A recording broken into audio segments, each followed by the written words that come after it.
ভুরুঙ্গামারীতে 14 KG গাঁজা সহ 2 জন আটক। কুড়িগ্রাম প্রতিনিধি, দেশের প্রত্যয় নিউজ ডেস্ক। কুড়িগ্রামের ভুরুঙ্গামারীতে অটো ভ্যানের সিটের নিচ থেকে 14 কেজি গাঁজা উদ্ধার করেছে পুলিশ। এ সময় গাঁজা বহনের অভিযোগে 2 ব্যক্তিকে আটক করা হয়েছে।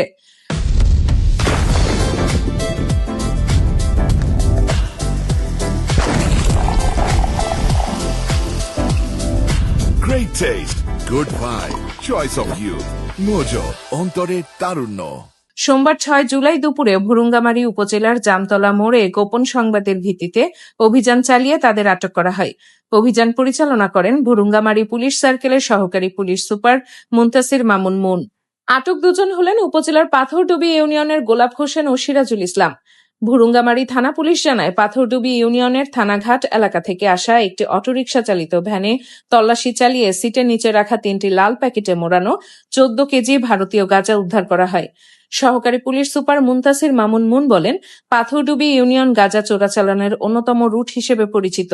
এই কারণে ওই এলাকায় নিয়মিত নজরদারি চালানো হচ্ছে। এরই অংশ হিসেবে গোপন তথ্যের ভিত্তিতে অভিযান পরিচালনা করে গাঁজা উদ্ধার ও 2 জনকে আটক করা হয়েছে। আটক ব্যক্তিদের বিরুদ্ধে মাদকদ্রব্য নিয়ন্ত্রণ আইনে নিয়মিত মামলা করা হবে।